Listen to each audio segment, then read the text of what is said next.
right, welcome everybody to meeting number 148. We are going to have a little chaos today, so with the votes and everything, and I managed to meet with the minister today on the way in, and I asked her if she would forego her opening statements to allow for more questions. So we're going to, she said, table the statement. I appreciate that very much. So we're going to go right to questions. No, we'd like to invite the minister to say some opening words. Mr. Chair, since we're pressed for time, I'll just say good. Sir, could I just clarify the procedure, just because we did have some discussions when you weren't here. It will require unanimous consent to go past the bells at 10:02. I think there's consensus in the room that we will do the first round, which would be 2 7-minutes for the Liberals, 1 for Conservative. Okay. Is that's what we thought was the fairest way to proceed.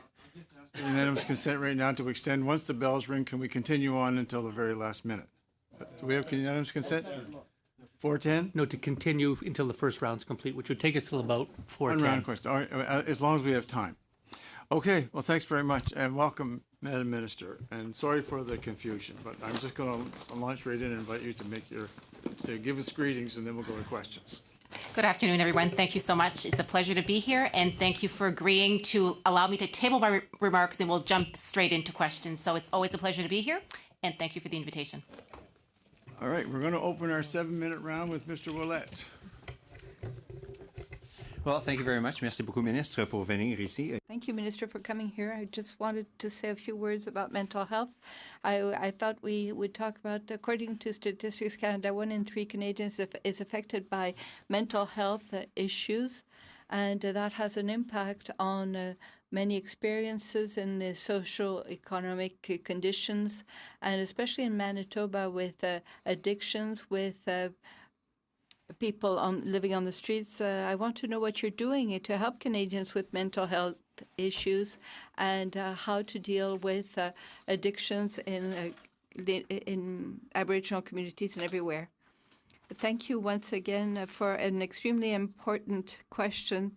I don't know if you're aware, but before I started in politics, I was a social worker, and I worked on the front line, and a lot of my work was working with people who lived with mental health issues and also people who had addiction problems. So this is an issue that really I take to heart, and that's a priority for me. And I'm happy to be part of a government which also put mental health as a priority. I imagine that all of you, when you went door to door during the 2015 elections, there were several items that citizens spoke about. And to me, mental health was an element that was often brought up, and people would ask for services.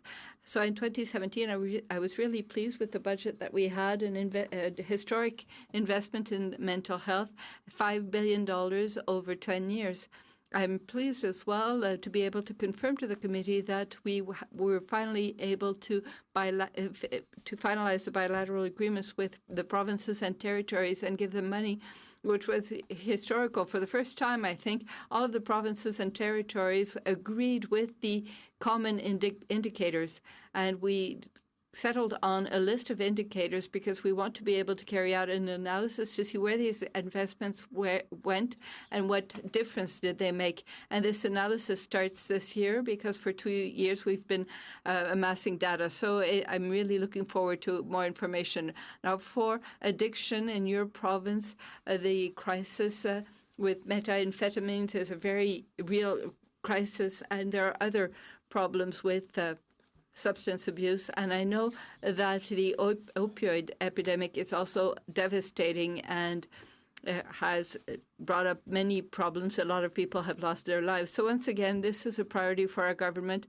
And for this reason, we've made investments, historical investments, to ensure that we can equip provinces and territories so that they have more resources on the ground to help people who have addiction problems. We've signed bilateral agreements, once again, specifically for the issue of addictions for the provinces and territories to ensure that over and above the health transfer, there would be extra money to ensure that there are additional services offered. And we also made changes to the regulations to ensure that the issue of replacing using medication with people who have dependency issues. We wanted to do that more easily, more efficiently, and we're going to continue to work with our partners on the ground. And if you'd allow, also, I think that there's a really key role, not just for the federal government, the provinces and the territories, but also, let's not forget, the not-for-profit agencies. They are the people who are on the front line, and they're doing exceptional work. And I think it's very important to also ensure that we get them involved in our interventions so that they also get the services they require. I yield my time. I've been sharing with Doug and Peter. Thank you to my colleague. Thank you, Mr. Chair. I'm not only an associate member of this committee, Minister. I'm not a regular committee member sitting in for Sonia Sidhu today. But it's my good fortune that you're here because I wanted to ask you about diabetes research in Canada. London, Ontario, as you might know, is home to Sir Frederick Banting and Banting House, which is a wonderful local organization that continues to advocate for diabetes research right across Canada. 11 million Canadians, as you know, Minister, either have diabetes or pre-diabetes. Can you tell us what this government is doing to advance diabetes research in Canada?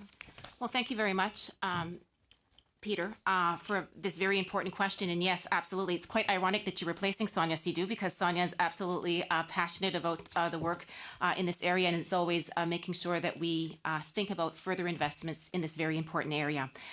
We certainly recognize that diabetes affects, over 10 million Canadians, and it's an area where we've made significant research in this area. We've invested over $11 million, $112 million in the area of research when it comes to diabetes research, and also looking at kind of what can we do with respect to common risk factors and approaches and other treatments. So as a government, it's truly important to make sure that we continue to invest in research to come up with better solutions and eventually to find a cure for diabetes. I think ultimately that is our goal at the end of the day. We certainly recognize that insulin was created here in Canada, and we certainly want to make sure that all of the investments can be done in research to put an end to this disease. Thank you very much. Oh, thank you.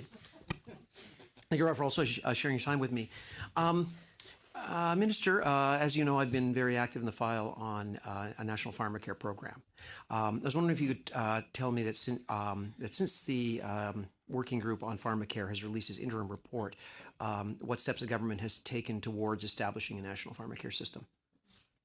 Thank you very much, Doug. As everyone is probably aware, in Budget 2019, we were pleased to see investments for the creation of a Canada Drug Agency. When we received the interim report from Dr. Hoskins in March of this year, Dr. Hoskins and the committee members made one recommendation for sure. Regardless of whatever model that we use for a national pharmacare program, they've indicated that foundational piece that was needed with regarding whatever option that it may be, that we have the creation of this drug agency. The drug agency in question will have a mandate, really a twofold mandate. Number one, the drug agency's role will be to put together a formulary and also to maintain that formulary. And the second part of their job is also going to be to negotiate drug prices. We certainly recognize for a national pharmacare program, we want to certainly address the area of cost and get the best cost for the best value. And as a result of that, this drug agency will be able to have better negotiation power because from there they'll be purchasing more medications. So as a result, I'm very pleased that we received the funding in Budget 2019, and we'll be moving forward with the creation of this drug agency. And finally, with respect to Budget 2019 as well, there was a significant investment that was made in the area of rare diseases as well. So $1 billion will be invested in that area. So once again, part of Dr. Hoskins' report, he was very clear that those were two areas that were a part of the interim report. So I'm extremely pleased that we received the funding in Budget 2019 to address these two matters. Okay, thanks very much. And now we go to Mr. Weber. Going to share your time with Ms. Gladue. I will be, yes. Thank you. And hello, Minister. Thank you for being here today. I'd like to ask you an important question about my private member's bill, Bill C-316, which would allow Canadians to be able to indicate their intent to register as organ and tissue donors on their income tax forms. Everyone on this committee supported it. We passed it unanimously in the House and back in December, and it is now in the Senate. Now, I was also pleased that you, Minister, and the government allocated funding as well for this implementation in your fall economic statement. And the Canada Revenue Agency also says that if the bill is passed soon, then they can get it on the 2019 income tax forms. However, I am told by several senators that from all parties that this bill may not pass because it has become a political football in the Senate. Senators do not have a problem with my bill, but they apparently are trying to use it to leverage other pieces of legislation. So it's sort of like a Mexican standoff here. And while I understand this happens in politics, we are now seriously risking losing a life-saving, sensible, and affordable change to our tax forms. And of course, hundreds of Canadians will continue to die waiting for a life-saving organ. I would like to know, Minister, is there anything you can do or are willing to do to ensure that this bill, Bill C-316, can get passed? Mr. Weber, first of all, thank you for the work that you've done in bringing forward Bill 316. It's a very, very important piece of legislation and one that I think will save lives of Canadians. So well done. And I think you had the unanimous consent of all of your caucus colleagues and all party colleagues to move forward with this bill. As you've seen in Budget 2019, monies were allocated there as well because we are serious that we want to move forward with this. So in no way do I want you to think that on this side that we're trying to slow things down, because it's just the opposite. The Senate. Yeah. Can you do anything there?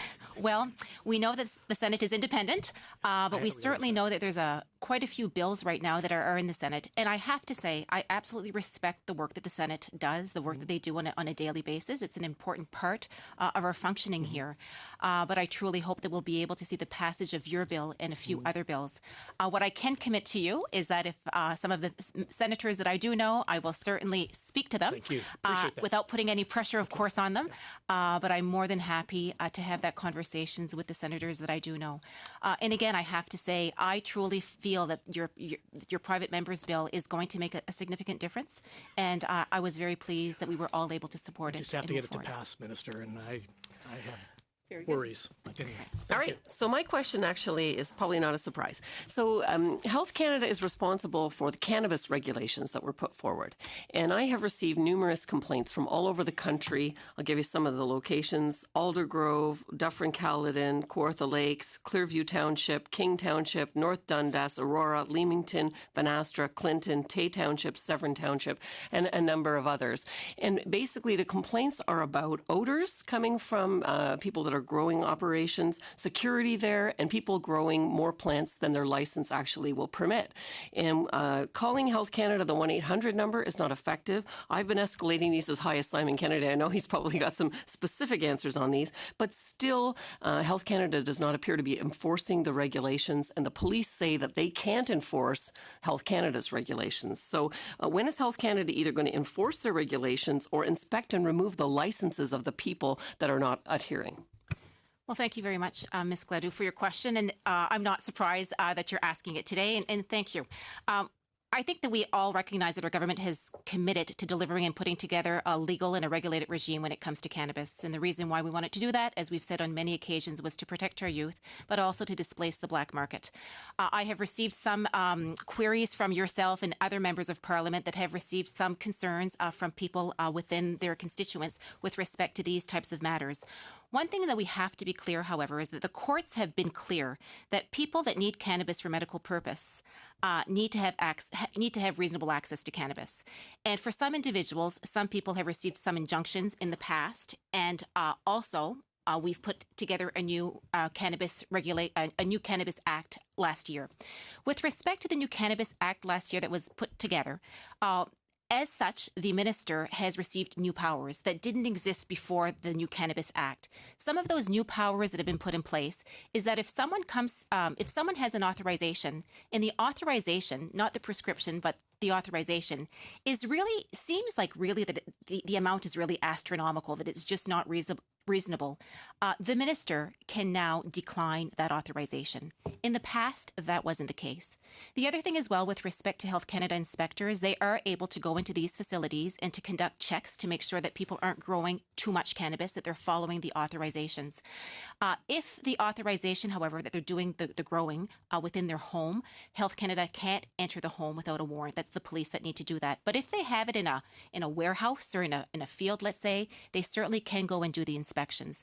And finally, the other thing as well that I would like to say is that you mentioned the phone number. If police authorities have any suspicions that anyone is growing illegally, growing too much, they can absolutely call Health Canada, because we've put a number in place 24 hours a day, 7 days a week, and they are able to contact us. And then from there, we will be able to advise them of the information that they're seeking. With respect to that, But the Health Canada has been saying, when the police have called the 1-800 number, they say, well, it's actually for the municipality to follow up, and that's not correct because it's a Health Canada regulation. But if there's a criminal matter that's underway, if someone is growing cannabis illegally, it still falls under the purview of the RCMP. Right, but if it's odor or too many plants, that's Health Canada's purview. And then from there, that's Health Canada's purview. All right. Absolutely. Second question then is about Lyme disease. So Elizabeth May had brought a private member's bill to get a framework put in place on Lyme disease, which was published, but contained not even the best practice testing protocol or the treatment protocol. And really nothing has been done. And many Canadians suffering with Lyme disease are being forced to go, test kits from the U.S. where they're commercially available and have treatments outside the country that are worth thousands of dollars. And so we know that if you think you have been bit by a tick, that you may have Lyme disease. If under the age of 8 you have amoxicillin treatment and over the age of 8 you have dodecacycline, you would never have any of the serious symptoms that Lyme patients are experiencing. So what will you do to address having the test protocol and the treatment protocol included in the framework? Well, once again, Lyme disease is certainly a growing public health concern, specifically when we're looking at climate change. And we know that climate change impacts the issue of Lyme disease as well. I come from the province of New Brunswick, and the province of New Brunswick, there is a real issue there when it comes to Lyme disease, and we certainly know that it's a hotbed, if you will. With respect to the investments that we've made in this area, we've invested $20 million for health-related climate change programs, and most of that fund, I have to say, has been directed to Lyme disease. The funding with respect to that as well, we're focusing on diagnosis and treatment, and also we're in the process of putting together a new pan-Canadian Lyme disease research network, which will really be focusing on treatment and diagnosis. I may pass it on to my Chief Public Health Officer so she can talk specifically about the treatment that you're making reference to. So, Dr. Tam, perhaps? We're over time, so we could just have a real quick answer, if that's possible. Well, I think the treatment guidelines are provided by the infectious disease expertise in the country. So that is not actually part of what the agency does. But I think that the research network that the minister had spoken about is devoted its attention to look at diagnosis and treatment. On the diagnostic side, we are constantly evaluating any new methods, but we will only include validated testing methods in the sort of protocol that is going to be used in the provincial territorial laboratories. So I would certainly look towards the research network to enhance and build in any new evidence as we move along. Okay, thanks very much. And now we're going to go to Mr. Davey. But just before we do, I want to just support Mr. Weber's request to have that bill go through, because it is a lifesaver, and we would all like to see it go through. Mr. Davies, 7 minutes. Thank you, Mr. Chair. Thank you, Minister, for being here and for your graciousness in foregoing your statements. We could have a chance to ask you questions. Minister, of course, there are many complex causes of the opioid crisis, but one significant aspect has been largely untouched by the federal government thus far, and that's the role that opioid manufacturers may have played in marketing these products in Canada. There is growing suspicion that drug manufacturers promoted a proliferation of prescription opioid use in Canada over the last 2 decades through an effort to minimize or conceal the risks of their products. That conclusion has been proved in American courts. In fact, the U.S. Federal Justice Department has secured criminal convictions, and they have recovered, along with states, almost $1 billion in fines and other costs as a result of violations of the Food and Drug Act. Last summer, the NDP government in BC filed a civil lawsuit against drug companies to recoup the enormous costs incurred by that province in addressing the crisis. And this week, of course, the government of Ontario joined that proposed class action. So, Minister, simple question, is your government planning to join that class action against opioid manufacturers?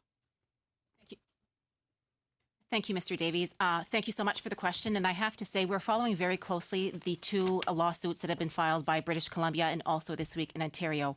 Our legal officials are reviewing those two matters, and a decision will be made to see what exactly the federal government is going to be doing. Thank you. So, Minister, I went back and read the mandate letter that Prime Minister Trudeau gave to your predecessor, Minister Philpott, back in 2015. And that mandate letter instructed her and you, when you got yours, to make prescription drugs more affordable for Canadians. But according to the Canadian Institute for Health Information, prescription drug costs have grown for Canadians every year of your government's mandate through the end of 2018 anyway. Why has your government been unsuccessful so far in fulfilling that mandate and actually lowering the real cost of prescription drugs for Canadians? Well, I think we all recognize that the price of drugs is a complex matter, and we are working hard to make sure that we do all that we can to lower the price of drugs. If we want to move forward with the National Pharmacare program, we have to get this right, and we have to lower drug prices. That's why that we're still in the process of modernizing the Patented Medicine Prices Review Board. That work is well underway, and we'll have some announcements to be made. The other thing as well, when we indicate that we weren't able to lower the price of drugs, I don't completely agree with that, because by joining the Pan-Canadian Pharmaceutical Alliance, we have actually saved over $2 billion per year with respect to lowering the price of drugs. And as we move forward with respect to a national pharmacare program, the Canadian Drug Agency as well will have a significant role to play. At this point in time, the HESA members more than I know all of the intricacies of pharmacare, because you've certainly done a study. But when you realize that we have over 100,000 private drug plans in this country and many more through government, it's very hard to negotiate drug prices. So if we can put this together, get this right, and get a national pharmacare program, I think there's going to be a cost saving for everyone here. Absolutely. Yeah, and it's one of the reasons the NDP supports public pharmacare is to replace those with one MSP plan per province would be enormously efficient. You anticipated my next question on the Patented Medicine Prices Review Board. It's puzzling to me, Minister, because almost 3 years ago, your government promised to overhaul the Patented Medicine Prices Review Board to lower our drug prices. The Finance Department estimated that those reforms would lower drug prices for Canadians by $12.6 billion over 10 years. And then your government announced that those changes would be put in place at the end of 2018. Yet they have not to this day. We're in 2019, almost June. We still don't have them. Why has your government been so slow to implement changes to the PMPRB that everybody knows would immediately start saving billions of dollars in lower costs for Canadians? Sorry. Yeah, I'm just curious why you haven't implemented when they're so obviously there. Well, once again, this is work that is well underway. And as I've indicated earlier, there's going to be some announcements that are going to be made with respect to the modernization of the PMPRB. Since I've been Minister of Health, this is a file that we're actively engaged in. When it comes to, again, the implementation of a national pharmacare program, it's more than just putting a program in place. The priority is lowering the price of drugs, and we certainly want to get this right. This isn't pharmacare. These are changes to PMPRB that you could do right now, whether it's pharmacare or not. I mean, something like taking the 5 comparator countries that we use, including the U.S. and Switzerland, the 2 highest prices in the world. Everybody in Canada that looks at this subject knows that you have to get rid of those 5 and put a comparison of 12 countries that are more representative, Germany, France, etc. You could do that tomorrow. Why wouldn't you do that and immediately start lowering costs of pharmaceuticals today? Once again, I've indicated there's going to be an announcement in the very, very near future. Thanks. So stay tuned. Another thing that's puzzling to me is that your government just signed a new NAFTA, if I can call it that, I wrote a question to the Parliamentary Budget Officer and asked how much the extended protection for biologic data protection that the Canadian government conceded to the U.S. would cost, and his estimate is $169 million per year. So if you want to lower the price of drug costs for Canadians, why would your government sign a trade deal with the U.S. that's going to cost Canadians billions of dollars in extra costs over the next decades? Why would you do that? Well, I can't respond with respect to the negotiations that take place, but what I can tell you as Canada's health minister, my priority has really been to do all that I can to lower the price of drugs. And that's why that we've been actively engaged with respect to joining the Pan-Canadian Pharmaceutical Alliance, where we have been able to lower and save money. The other thing, as well as I've indicated, we are in the process of modernizing the Patented Medicine Prices Review Board, and all of that is saving us a substantive amount of money. Perhaps if my deputy minister wants to comment any further, I'll punt it to him. Well, if I can just get one more question in. Sure. Minister, pharmacare advocates were recently quite alarmed to see you deliver the keynote speech at a Canada 2020 forum on May 14th that was dominated by lobby groups that oppose universal public drug coverage. Doctors who support that coverage called it a one-sided event. Former Liberal Health Minister Jane Philpott reacted to your speech saying that the one-sided event is problematic and makes her nervous about the government's commitment to pharmacare. It was sponsored by the Insurance Association and Innovative Medicines of Canada, which represents Canada's pharmaceutical industry. Minister, do you agree with those that your participation in that event was problematic? And how do you respond to pharmacare advocates who argue that corporate lobbyists appear to have too much influence on your government's pharmacare deliberations? First and foremost, I would disagree that the lobbyists have influence over us. I have to say that I'm invited to speak to a number of events over the course of a year as Canada's health minister, and I'm very proud to do so.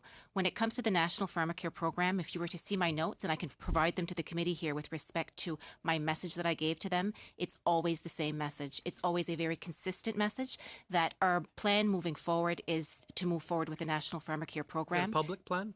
Pardon me? Is that a public Well, plan? I think we'll have to wait to see what the recommendations of the committee and to see what the decision is as we move forward. Okay, time is up. We're over, actually. Mr. Ayoub, you're up. Merci, Monsieur le Président. Merci, Madame. Thank you, Mr. Chair, and thank you, Madam Minister, for being with us once again. Many subjects to cover in 7 minutes, but they are important subjects. One particular subject that I care about is the serious situation that happened not far from where I live with Jonathan Gervin.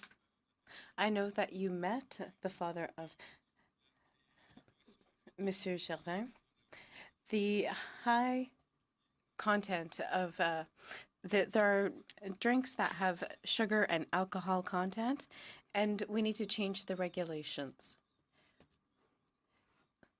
I can give you the lay of the land versus what the government has actually done in order to prevent this happening among youth again. Another issue with youth is the product and the availability of that type of product. Could you please tell us more about that? Thank you, Mr. Ayoub. That question is very important. That's an issue for all Quebecers and Canadians. To lose such a young person is a very sad situation. Having met her father, it was a difficult situation for Athena Gervais' parents. That's why, as a government, we wanted to act immediately to deal with that situation, which is very troubling. For that reason, we've started consultations very quickly to make regulatory changes. If we look at the specific situation of young Miss Gervais, she had bought 3 cans of this drink. And if we compare, in every can, it's the equivalent of 4 glasses of wine. This young person had consumed nearly 3 cans. Essentially, she had consumed about 12 glasses of wine in a 30-minute period. But she didn't know that's what she was doing because the drink was so sweet. To make immediate changes, we made recommendations for regulatory change. At this point, those drinks are no longer available on store shelves, in convenience store shelves. The maximum portion would be 1.5%. We made that recommendation based on the consultations that we held. Of course, there were people who asked to have maybe 1%, others who suggested up to 2.5% to 3%. However, we chose 1.5%. I think the committee made that recommendation, which is 1 to 1.5 servings, and that's why we made that change immediately. This change of regulation came into effect last week, and I was very pleased that we were able to act quickly. I recognize that maybe 1 year is not fast, but for regulatory change, That's relatively fast. Yes, I will grant you that you acted quickly. In your answer, you mentioned that this young girl had bought these. I don't know if she had actually bought them. She procured them from the store. The second half of my question has to do with the availability of these types of products. We know that that brand in particular, among others, are set up in convenience stores and everyone can see them. The availability was a problem as well. I know that there's a provincial and federal aspect. We certainly respect the different jurisdictions. But I wanted to look at that part of the issue because availability is a part of the issue. Yes, in that sense, jurisdiction does come into play because these drinks are available. Our regulatory changes did not affect that aspect of the issue.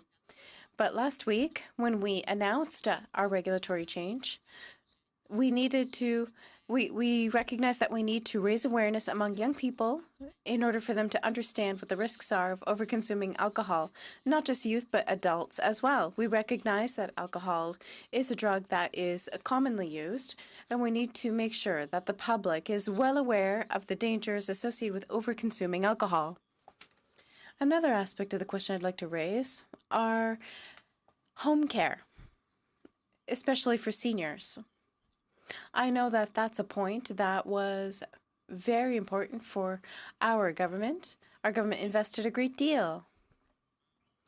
For having seen my father-in-law taking care of my mother-in-law, seeing my neighbors who have family that they are taking care of, we don't want them to end up in hospitals or other care facilities that often cost a great deal more. What is our government doing to improve that situation? That was part of our 2017 budget. We were very happy to invest at historic levels in mental health, as I mentioned before, but also into home care. We recognize that our seniors want to stay home as long as possible. They want to remain independent. They don't want to go into old age homes if they don't have to. But for them to stay at home, they need help. They need support services. With the investments that we made, $6 billion over 10 years, this is additional funding that we're giving to provinces and territories to ensure that once again, we can equip them to have more access to resources in New Brunswick. Investments in the 2018 budget, $75 million was invested for a research project for seniors. New Brunswick was chosen because it's a small province, 750,000. We have a population, an Indigenous population that is relatively high. This pilot project has different organizations that can apply for funding to hold community programs. The first project that was approved last week was in the Moncton area, which is my region. It's called Homes Without Borders. There are 4 homes in rural areas of the province that are often in isolated locales.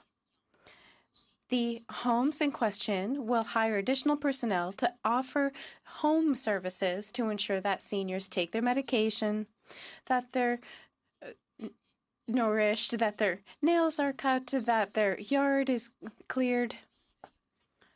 There are 4 homes, 4 regions that are part of this project. What's important about this pilot project in New Brunswick is that not only do we want to try this in New Brunswick, we want to share this experience with other provinces in Canada. That means we're very much looking forward to the results, but seniors are a priority for us. We recognize that we have an aging population and we have to care for them because they cared for us. I would have many other questions, but thank you very much. That completes our round. After hearing the testimony from Mr. Weber and also from the minister, I'd like to actually present a motion, which I think should be. I'd like to table an immediate opportunity. We had a unanimous consent to end after the question, so we're going to have to suspend. We can move it after. I just want to make sure that you're aware, because I just don't want it to fall by the wayside, because it's it's too late. So Yeah, let's no problem. want to get on. All right, we're going to suspend. Thank you very much, Madam Minister, for presenting. And when we come back, we'll continue on with the officials after the vote. Okay, suspending now.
There we go. I'm calling the meeting back to order. Thank you very much. Sorry for the interruption.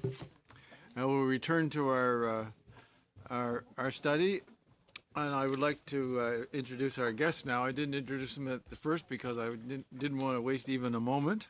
So from the Department of Health, we have Mr. Simon Kennedy, Deputy Minister. And we have from the Canadian Food Inspection Agency, Ms. Sadiqa Mathani, President. And from the Canadian Institutes of Health Research, Michael Strong. Welcome, first time. And from the Public Health Agency of Canada, we have Tina Namesnowski. Okay, good. And Dr. Teresa Tam. Thanks very much for coming. And so we will go right into questions, and starting with Mr. Lobb, you're up for 7 minutes. Thank you, Mr. Chair. 5 minutes. I think this question would be directed to Mr. Kennedy. And Mr. Kennedy, it's in regards to a follow-up that Marilyn Gladio asked in regards to the medical marijuana. And so there was a talk about Health Canada inspectors going out to inspect these sites. Can you tell me roughly how many times a Health Canada inspector has gone out to inspect one of these sites? So what I can say is maybe not to, I realize there's limited time, so I won't run on, but there's essentially two different kinds of activities we conduct with regard to medical cannabis. Just saying, has Health Canada ever gone out to inspect a grow operation that a person would have for their prescription? Generally speaking, we don't inspect those kinds of facilities because because that requires entering a person's place of residence, et cetera. But with regard to the licensed producers who I understand that part very clearly. Very good. Okay, my next question. But that doesn't mean that we don't. That doesn't mean that we have not gone, frequently, for example, with the police services to actually inspect where there are concerns. But it's not like we don't do regular scheduled inspections of people at home. Also in there, the minister mentioned that odor was under Health Canada's purview. But if you go to Health Canada's website, it says it's the municipality's responsibility. Now, in my riding, we have two of these grow ops, one in Clinton that has over 2,000 plants in a warehouse that is not a licensed producer, that is by a person, okay? And there's another one in Van Astra with the equal number, and again, it's by a person. Now, the odor is terrible, as you can imagine. I've contacted the 1-800 number for Health Canada. They says it's the municipality's responsibility. I contact the municipality. They have no idea how to determine if it stinks too bad or not bad enough. What are these poor little municipalities supposed to do when Health Canada says that's their responsibility?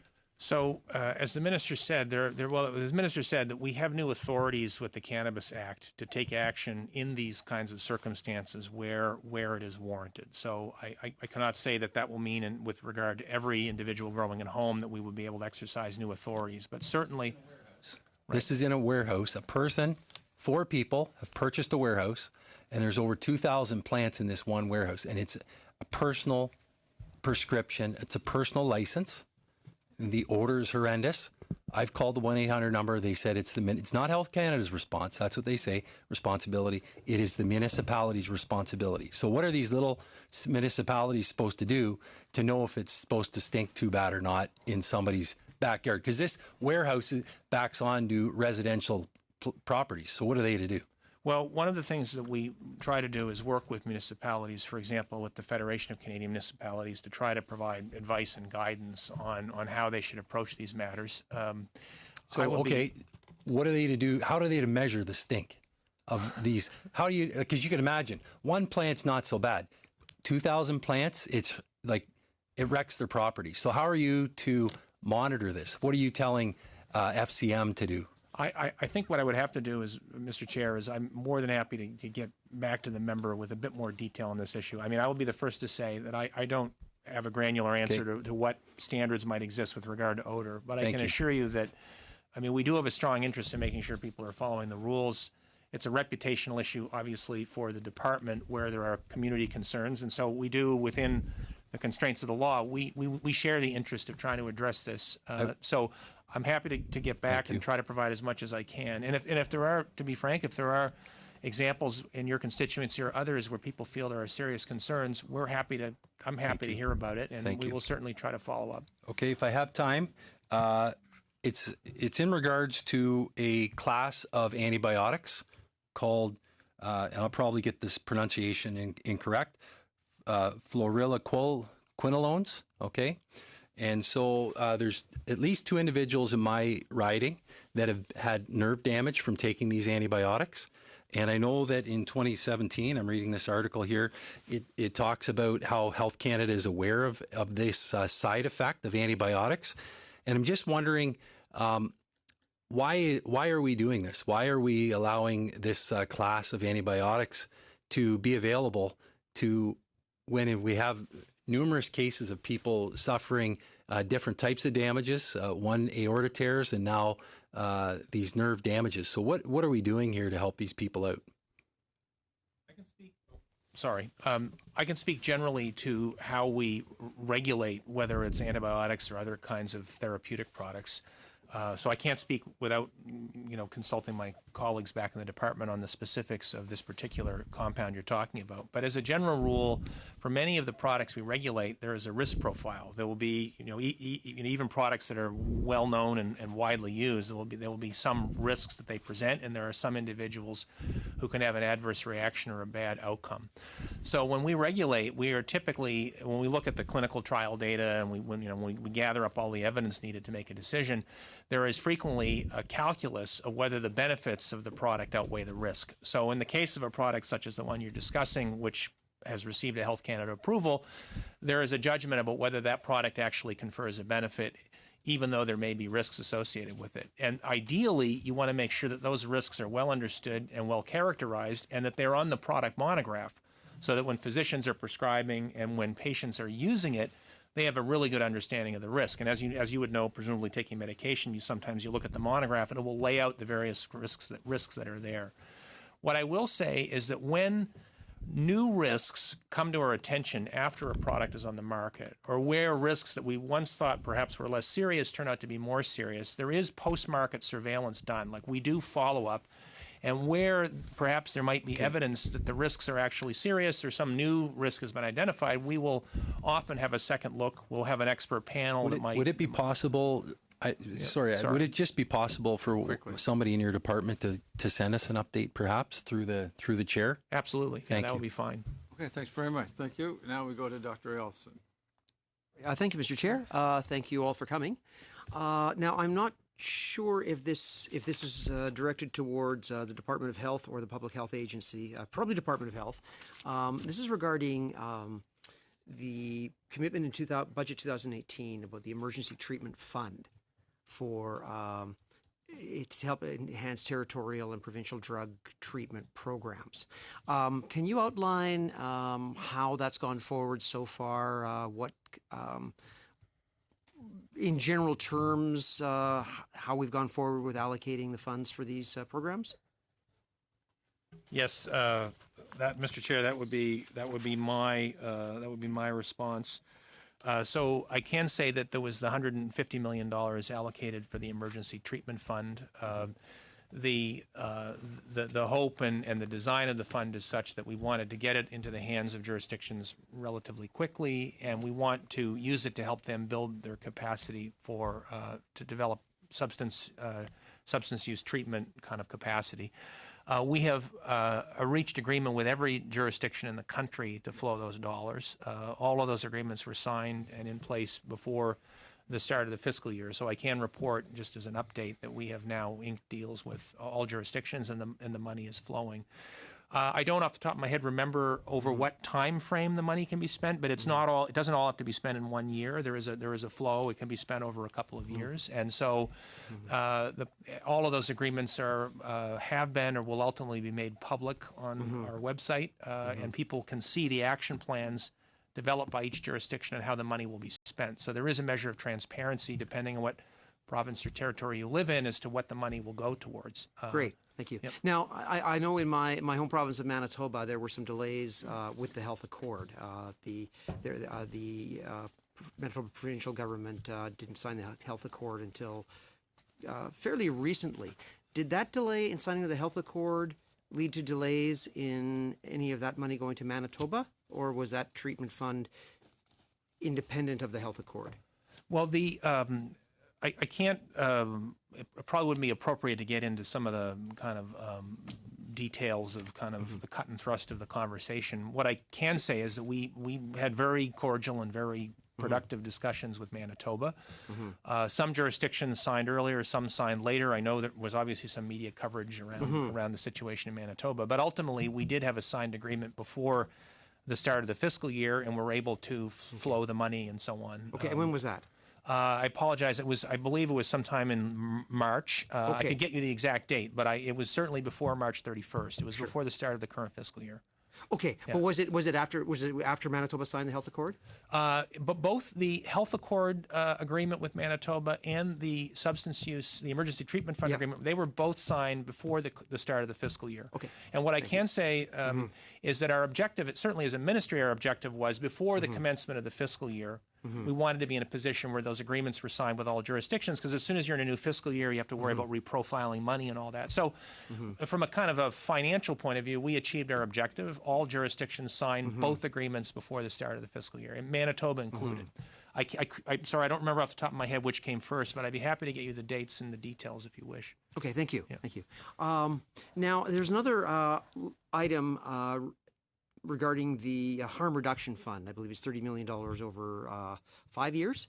And I'd be the first to say that, I know harm reduction is not the be-all and end-all. It's the beginning of, treatment and protection, and that they need much more. But in regards to harm reduction fund,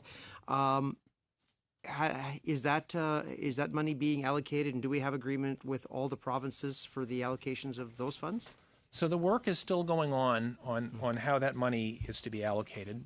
We want to make sure that we maximize the benefits of those funds. One of the ways in which Health Canada is hoping to support the government in its dealing with the opioid crisis is that there are a range of treatment options available and innovative approaches to treatment. And frankly, not all of them have been used in the past in Canada. So in addition to the new money for harm reduction, there is also regulatory steps that have been taken to enable access to some of these innovative treatments, which in the past had only been available in other jurisdictions. So our work on this particular facet of tackling the opioid crisis is a little multifaceted. It's not just a matter of the money, but it's also a matter of working with treatment providers to bring into the Canadian market, if you like, some of these more innovative approaches. And so that's going to take a little bit of effort. But the hope is it'll be a very important and useful demonstration effect. Thank you. Okay, time's up. Now we go to Mr. Weber. Thank you, Mr. Chair.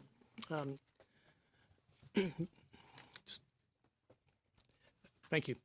Mr. Kennedy, Health Canada has been leading an initiative called the Organ Donation and Transplantation Collaborative, in close collaboration with a wide range of experts, including clinicians, government officials, Canadian Blood Services, research organizations, organ donation organizations, transplant programs, patient and family groups, and other key stakeholders.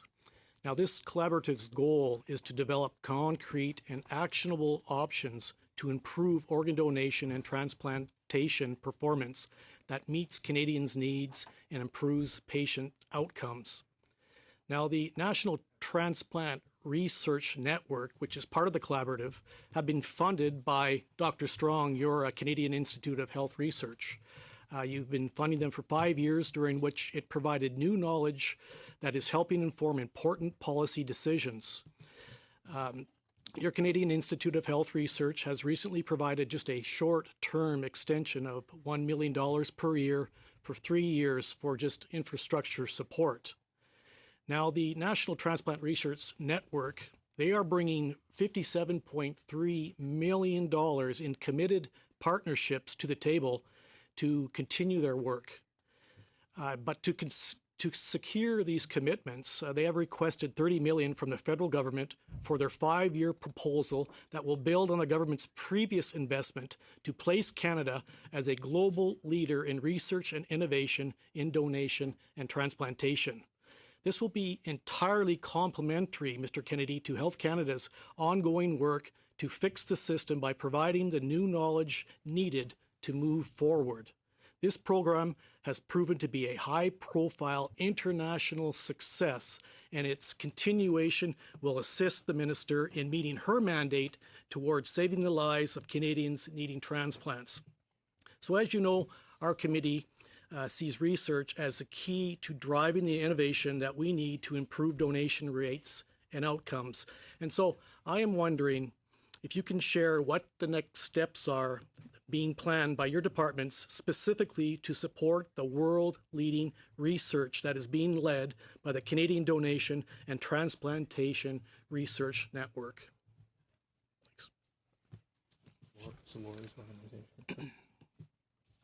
Maybe I could start, and Dr. Strong could speak as well. Thank you. So I just want to indicate we've had very good conversations with the network. A number of them as we've been working on the issue of organ donation and transplantation, and we would agree that they do really good work. So there's certainly no quarrel there whatsoever.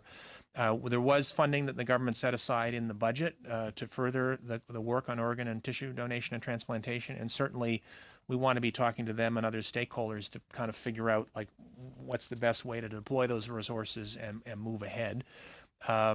Maybe that's what I would say at this point, is to say that we just want to underline we value the work they do, and certainly we want to keep a good link to them and be talking to them as we move forward. I don't know if Dr. Strong wants to talk a little bit about the network and the work that CIHR is doing. I'd be happy to respond to that, and thank you very much for the question. The CIHR over the last 5 years has invested approximately $105 million in transplantation research. It is a key area of research for us as we move forward, and the relationship with the donor transplant research program, that's $3.3 million is going forward over the next 3 years to continue that working with it. We're very excited about the direction they've taken, and also particularly that they've managed to develop the partnerships that have been in place, since that's such a crucial part of what we're doing. So it is an area that continues to be a major focus for us now and in the foreseeable future. Good to hear. Thank you very much. Mr. Chair, I'll pass it on to Ms. Gladue now. Thank you. All right, quick question. So I was disappointed that the health minister is not with us, so I could ask my standard thalidomide question, but I did get an update that the requirements have been extended to acknowledge those folks that weren't previously able to be claimed, and they are being processed as we speak, so I'm happy about that. I also got my palliative care update, because I always want to know how much money we spent on palliative care. So my question today is, Diabetes Canada was here, the health committee wrote a report recommending that we implement Diabetes 360 plan. And why did the government give $0 in the 2019 budget when they asked for $150 million to fund that program?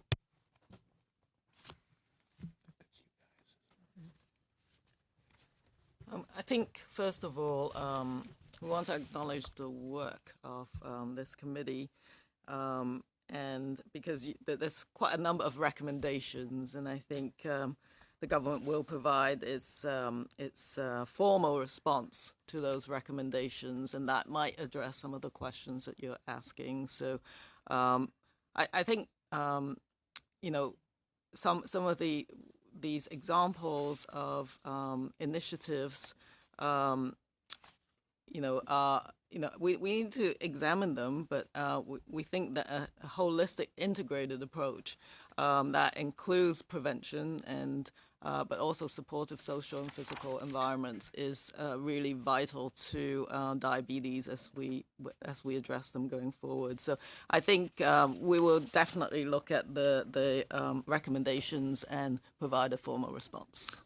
Okay, thanks very much. Now we go to Mr. McKinnon. Thank you, Chair, and I'll be sharing my time with Mr. Ayub. Thank you all for being here today.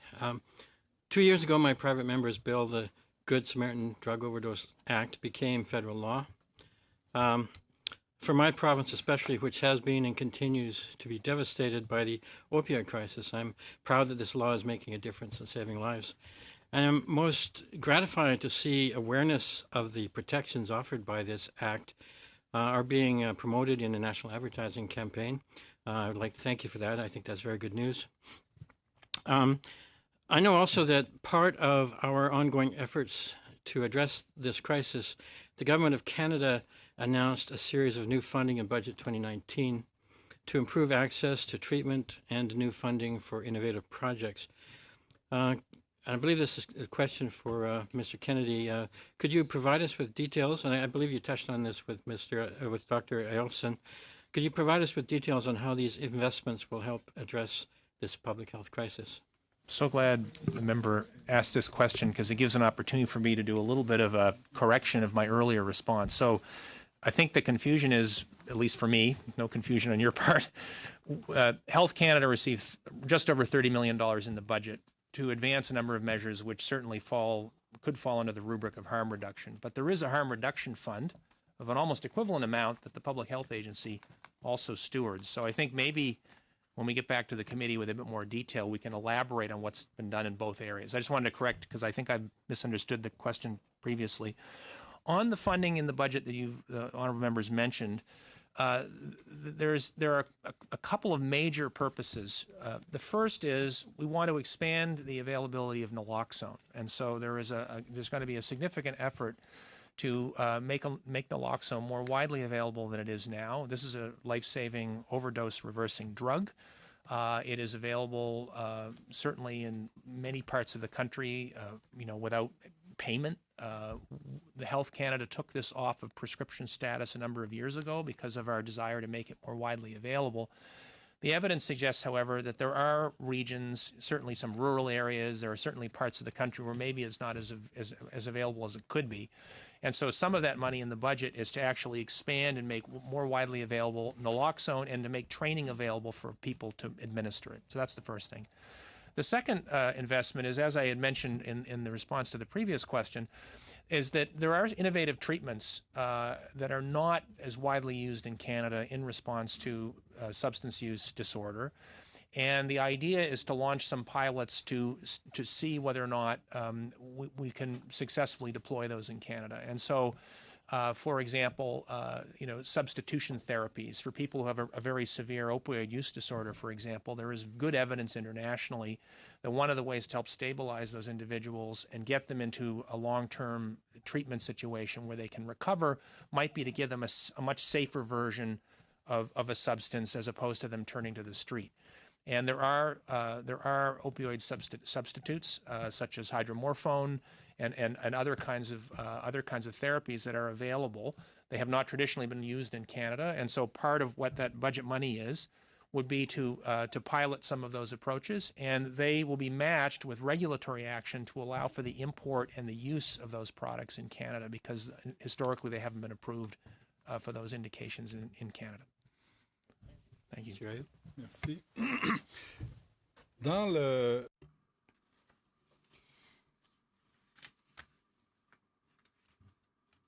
In order to get a medical marijuana growing license, one needs a prescription from a doctor and then have a license from Health Canada. How is one sure that these prescriptions do not end up in the hands of people who just want to grow marijuana illegally? It has been reported where there are many people who had that type of prescription, including licenses, and there were 250 plants per person.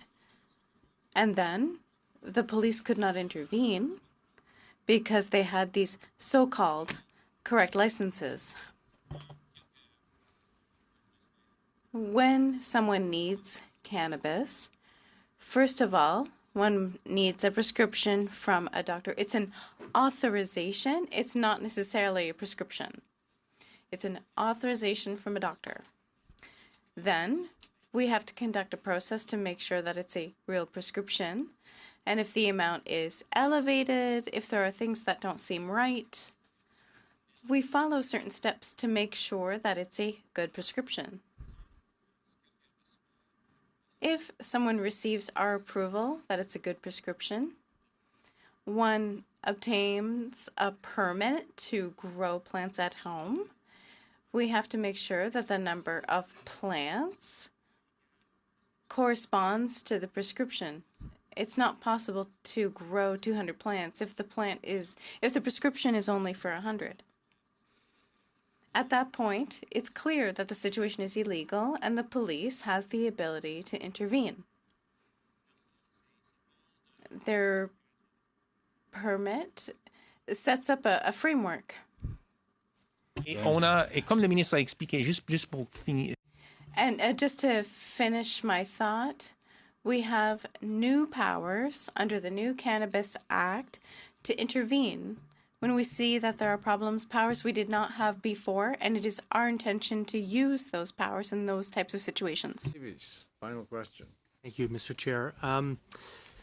This week at the 72nd session of the World Health Assembly in Geneva, many observers have publicly expressed their profound disappointment with the Government of Canada's attempts to either oppose or dilute a resolution aimed at reducing drug prices globally through increased transparency for drug companies. If the resolution were passed as originally drafted, many global observers believe it would be a major step towards improving access to affordable medicines as well. And presently, a lack of transparency on drug pricing agreements and research and development costs allows drug companies to charge high and arbitrary and certainly not very transparent prices. Do you have any information to tell the committee why Canada is taking a position at the World Health Assembly that hampers global efforts to reduce the price of pharmaceutical drugs and access to medicine globally? So, Mr. Chair, I was actually at the World Health Assembly in Geneva and had occasion to be part of some of those discussions. I certainly was, I mean, the negotiations only concluded, I believe, yesterday, so I was not in the room for all of the conversations, but I can share a little bit of the story around this issue. So in the end, I can assure the committee Canada supported the resolution. The resolution was carried at the World Health Assembly sometime in the last... As originally drafted or as amended? As amended through what fairly extensive negotiations that went on over a period of days. I would say, having been involved in a lot of these conversations over the years, not just in health but in other sectors, that's fairly standard when you get 170 countries in a room. There's bound to be a lot of discussion. So there were negotiations that carried on over a period of time. In the end, Canada joined the consensus, expressed strong support for the principles around transparency. What I can say is that one of the concerns that the Canadian delegation had, and it was by no means confined to the Canadian delegation, and it's certainly not to criticize the sponsors of the resolution, but typically when these kinds of resolutions come forward, they come forward through a process of regular order where you have some advance notice and you're able to do consultations in your capitals and talk to the various interested parties. And this resolution was tabled basically very close to the start of the meeting. There was very little time available to kind of consult. And a number of the proposed commitments had fairly substantial implications for intellectual property rules and so on beyond the health sector. And so some of the adjustments were frankly to just seeking to add clauses such as consistent with, national laws and circumstances. It was really an effort to just make sure that, we're not in a rushed manner signing up to things where we hadn't actually had a chance to talk to people back in Ottawa in a number of ministries, not just health. So I can just say, in the part of the health ministry, there is strong support for the notion of transparency. There was support for the resolution. We, along with many other countries, wanted to make sure there was some language to allow for further consideration of what would have been fairly profound changes, not just in the health space. Yeah. Question. No, sorry. If I could just ask you quickly about... No more questions. Sorry, time's up. Oh, sorry. We're over. So, should let you finish. Anyway, well, thanks very much to all of our guests today on behalf of the committee for the testimony you've given us, and I'm sure we'll see you again soon. So with that, I'm saying thank you and let you go. Now, before we go in camera for some committee business, I believe Mr. Ouellette has a motion that he would like to make on a whole new subject, which I think has something to do with Mr. Weber's private member's bill. But I need unanimous consent to let Mr. Ouellette table his motion. Do I have unanimous consent? Sure. Okay. All right, Mr. Ouellette, fire away. Yes, thank you very much. It's a very simple motion. Just simply it says that in the opinion of the Standing Committee of Health of the House of Commons, C-316, an act to amend the Canadian Revenue Agency Act, Organ Donors, is a critical piece of legislation that has been duly and unanimously passed by the House of Commons and that has been before the Senate since December 22nd, 2018, and that this bill should be passed into law at the earliest moment.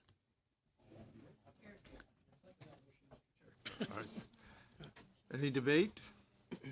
All in favor? Okay, passed unanimously. Now, yeah. What do we do with that now? So, Mr. Davies. I'd like to move a motion with unanimous consent that we send that motion to the Senate, the appropriate body at the Senate, with perhaps under your signature, signed on behalf of the entire committee, requesting their expeditious passage in consistent with the tenor of the motion.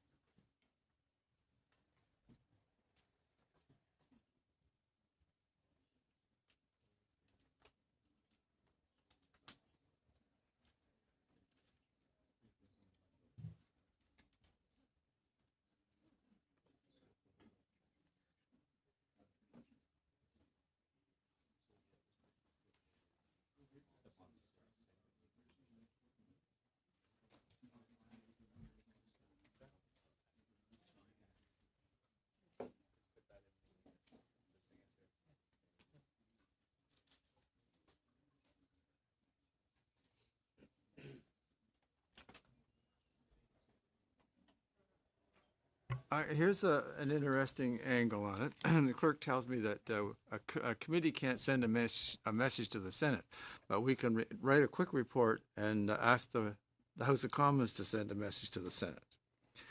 However, I still think we could probably send a message to the Senate under the, not in an official manner. But so what is the committee's suggestion? I believe the House would send that message. We'd have to vote on that, would we not, in the House of Commons to support that?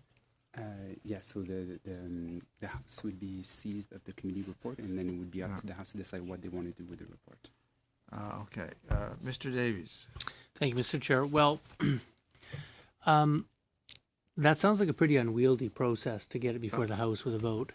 And given we're in June with all the things that happen, I agree that it might be hard to get the vote in. I guess through you, Mr. Chair, to the clerk, are we not allowed to, as you as chair of the committee, you're not allowed to send a letter to the members of the Senate? I think there could probably be a more informal way. I think my only point is that in terms of sending a message to the other chamber, that would be a prerogative of the House of Commons, but I think there may be a more informal way of perhaps the chair writing a letter as instructed by this committee, but that would be a decision of this committee. Well, that was my motion, was to write a letter, and I don't think that's us sending a letter to the chamber. It's authorizing. I mean, Mr. Ouellette's motion was a good substantive motion, but it didn't really have an action, and so to give action to the substance of that motion, which we all agree with, I just think we need to deliver that message. So I think it should be by a letter signed by you on behalf of all of us. I think a bird in the hand is worth two in the bush. Mr. McKinnon, I believe you're first. It sounds like Mr. Davies' motion might be out of order, but I would suggest we issue a press release and the Senate will get the message. Mr. Ayub. I would be a little bit softer than my colleague. Well, I think a letter or an email to all the senators would do the job, I mean. All right, just to let them Ms. know. Gladue. Well, I would say that anyone in the country or anyone in the world can actually write letters or emails to the senators, and so I don't see a reason why we should not be able to do that, either in the send them all, each one, or send one in general. Mr. Ouellette's motion kind of used the parliamentary terminology when he said that we would send a message, but we're going to get them the message, I think. Mr. Weber, did you have your hand up? Yes, I absolutely would appreciate a letter coming from the chair with perhaps all our names on it, just indicating the support and reconfirming the support of this bill. I did, in fact, write to all the senators as well, just requesting, please get this through, it's important. And I got some good response back. But again, as I indicated earlier today, that there are some games that are being played. They're political games, which I think that they should not be playing with this particular bill and some other ones too, Bill, yours as well. So, but to get a letter from the committee through you would be fantastic. We will, we'll analyze this and find out the best way, but we have a motion on the floor from Mr. Davies. I think that would be a good way, actually, is to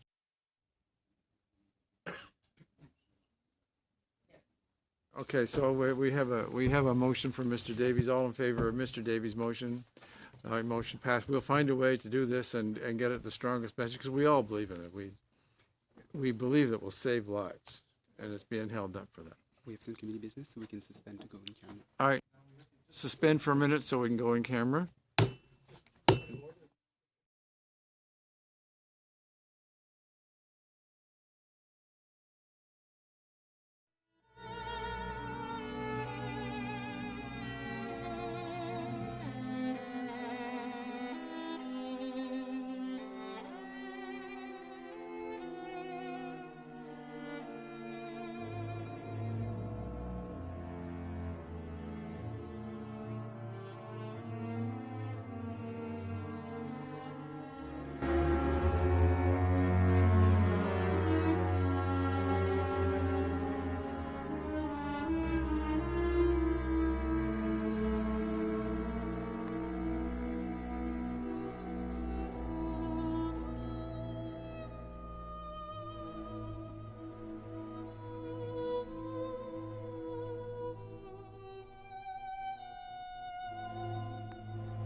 you.